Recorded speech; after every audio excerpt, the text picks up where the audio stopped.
কিছু দিলাম, সে আবার আমাকে কিছু দিয়েছে। আচ্ছা, যারা হাত তুলেছিলেন বলেন তো আপনারা কি দিয়েছিলেন? একটু হাত তুলুন। মনে না থাকলে আমি বলে দেবো, কোনো অসুবিধা নেই। তাহলে মা, আমি কি দিয়েছিলাম ওই অচির মানুষটাকে? বা সেই মানুষটা আমাকে কি দিয়েছে আমি বলি।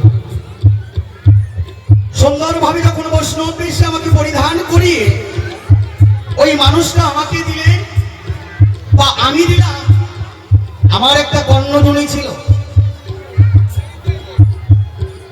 এই কর্ণজনী আমি ওই মানুষটাকে দান করেছিলাম।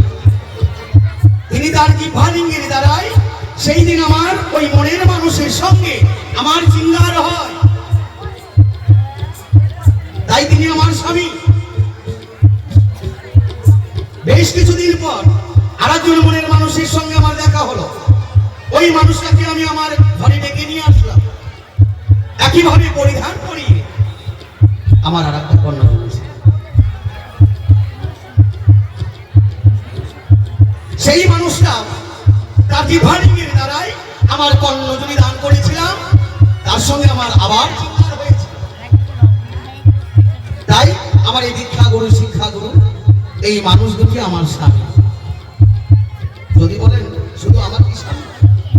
আমার স্বামী, আমার বইয়ের স্বামী, আমার ছেলে মেয়ের স্বামী, আমার পিতামাতার স্বামী, আমার 14 গোষ্ঠীর স্বামী।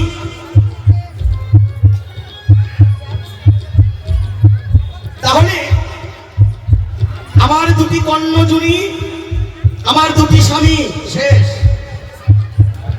আর একজন স্বামী নয়। যেমন এই সংসারের স্বামী আমি, আমার বাবা, যে সকল বাবারা রয়েছে যারা সংসারের স্বামী। আচ্ছা বলুন, এই সংসারের স্বামী হতে পেরেছি? যদি কোনো পুরুষ বলতে পারে যে আমি সংসারের স্বামী হতে পেরেছি, জীবনে কোনোদিন বাউলের গান গাইব না, পোশাক পরিতে চলে যাব। আমার বাবার স্বামী হতে পারে না। আমার বাবা হয়তো এই সংসারের আসামি। বলবেন কেমন?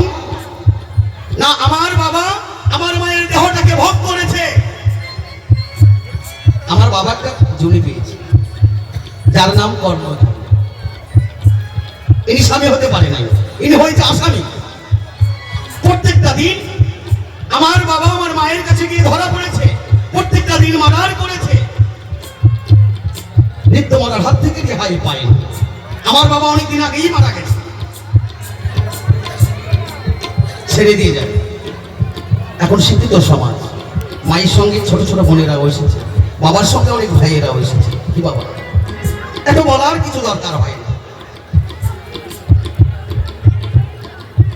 তাহলে আমার বাবা কি পেলেন? একটা কর্মজনী পেয়েছে, আমি পেয়েছি। তাহলে কি আমার বাবা আমার মায়ের দেহটাকে ভোগ করেছে, আমার মা কি করে নাই? আমার মাও করেছে, তিনিও আমার বাবার দেহটাকে ভোগ করেছে।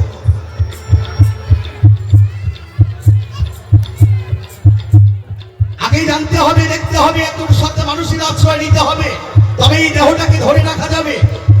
আমি 50 বছর আয়ু নিয়ে এসেছি, আমি 51 বছর বাঁচবো কি করে?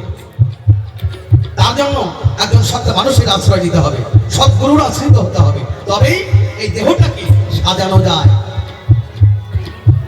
মহাজন বললেন, অধিকৃত দেহেতে যদি কোনো সন্তান লভে, সেই সন্তান জারজ বলে কয়। ওই সন্তান আপনার কথা শুনবে না, না হলে গুরুবাক্য মিথ্যা হয়ে যাবে। ডান দিকে যেতে বলে বাম দিকে যাবে, দারু মদ খেয়ে এসে পিতামাতাকে ধরবে, মারবে।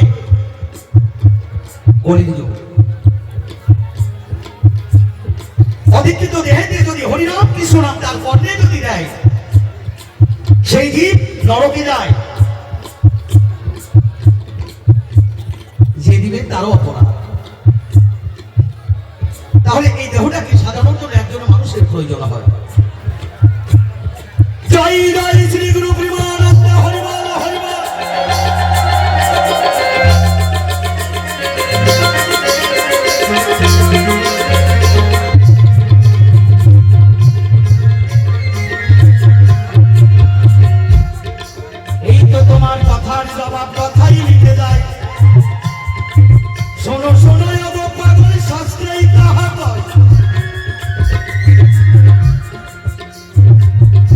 তাহলে স্বামী কয়টা গেল বাবা? তিনটা স্বামী শেষ, তিনটি জনিপত্র শেষ, আর একজন স্বামী রয়। তোমা বলুন তো আরেকটা স্বামী আপনাদেরকে, শুধু আপনাদের না আমাদের। হরিবল হরিবল। যিনি অনাদি আদি গোবিন্দ শ্রীকৃষ্ণ ভগবান জগৎ স্বামী। জয় জয় রাধা গোবিন্দ প্রেমানন্দ হরিবল।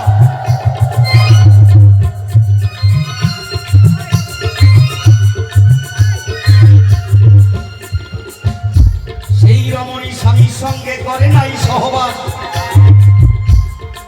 আর কেমন করে পুত্র কন্যা হলো করিবে প্রকাশ। সেই স্বামীদের সহবাসে আমার সন্তান রবিরা লাভ করলাম, তাদের নাম পাই কি? তো বলতে চাই, যিনি জিজ্ঞাসা রেখেছে, সুন্দর জিজ্ঞাসা, চারজন স্বামীর মাঝে কোন স্বামী মারা যায়? আমার বাবা স্বামী মারা যায়, এই সংসারের স্বামী লোভ লালসা ছিল। ওই স্বামী আমার পিতা, আমার বাবা, আমার মায়ের কাছে অনেকদিন আগেই মারা গেছে। এই সংসারের স্বামী মারা যায়, যে স্বামী আমার মায়ের দেহটাকে ভোগ করেছে, ওই স্বামী অনেকদিন আগেই মারা গেছে। ওই তো বললাম, নিত্যমলার হাত থেকে একদিনও রেহাই পাই নাই, মার্ডার করেই গেছে, করেই গেছে। তাই আমার মা কি করে, সকালবেলা ঘুম থেকে উঠে ঘর বাড়িতে গোবর ছড়া দেয়। আপনারা দেন? আপনারা দেন না? কেন দেন? কেননা ওই বাড়িতে আমার পিতা মারা গেছে রাত্রি, সকালবেলা শুদ্ধ হওয়ার জন্য আমার মা গোবর ছড়া দিয়েছে। এই সংসারের স্বামী মারা যায়, যিনি আমার গুরু গোসাই, যিনি অনাদি আদি গোবিন্দ, তারা মারা যায় না অক্ষয় অমর। এদের কখনো মৃত্যু হয় না, বৈষ্ণব কখনো মরে না। জয় জয় শ্রী গুরু প্রেমানন্দ হরিবল।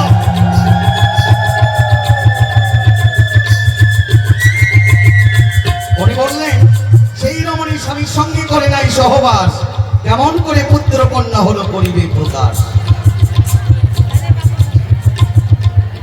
তোমার হাল আছে, গরু আছে, বাড়িতে হাল গরু সব আছে, কিন্তু মাঠে যদি জমি না থাকে আপনি কি হাল বাঁধতে পারবেন?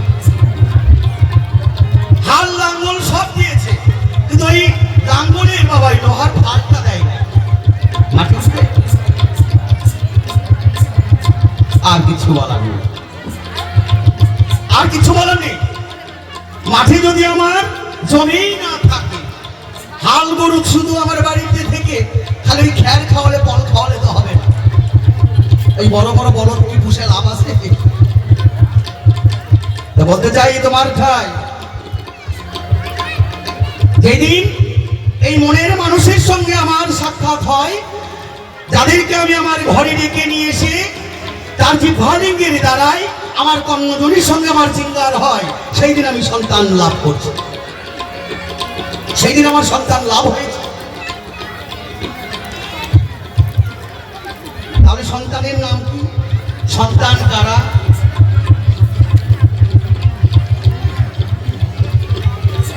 মনমতি নামে মেয়ে জন্মাই, দেখো মিথ্যা কথা নয়। আর এই বিবেকী বৈরাগ্য সন্তানে দেখো শাস্ত্রে তাহা কয়। তাহলে কে? আমার মনমতি, আমার বিবেকী বৈরাগ্য। এই সন্তান আমি লাভ করেছি আমি আমার স্বামীর কাছ থেকে। আমরা তো স্বামী হতে পারি নাই মা, আমরা আসামি হয়েছি। কেননা পুরুষ একজনই, তিনি আমার গোবিন্দ। আমরা পুরুষ হতে পারি না, আমরাও নারী।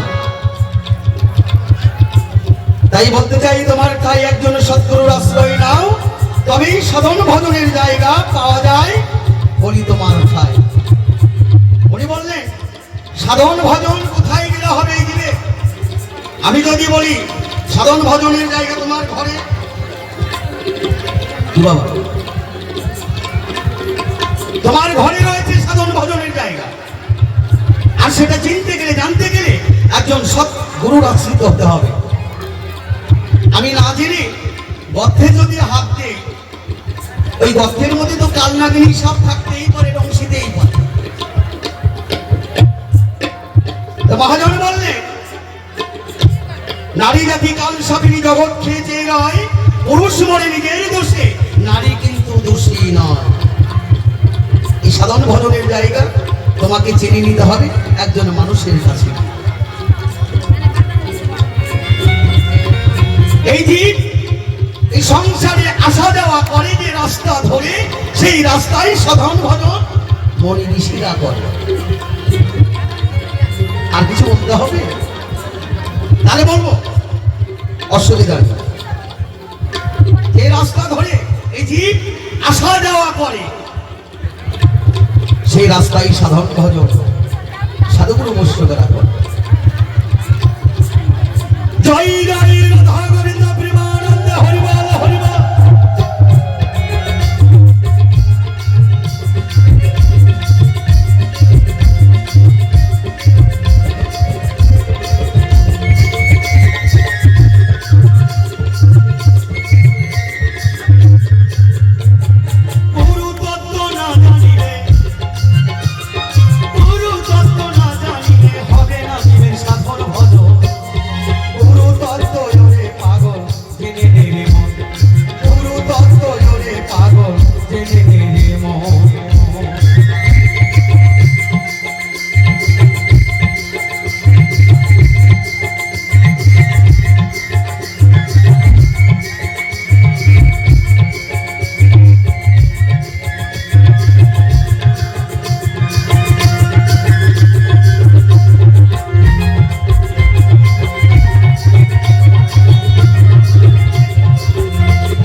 তোমার কাছে কিছু কথাই আমি জিজ্ঞাসা করি।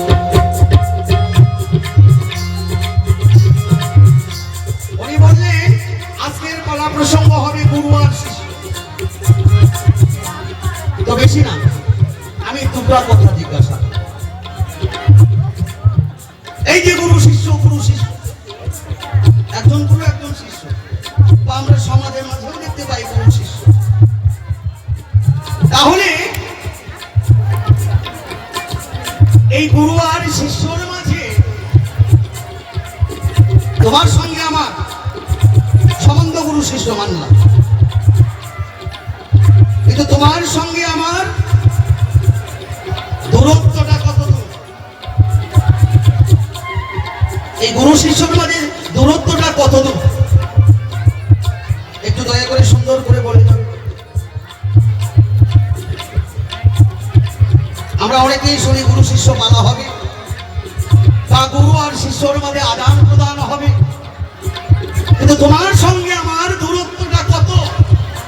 একটু সুন্দর করে বলে যাবে এই ধর্ম সভায়।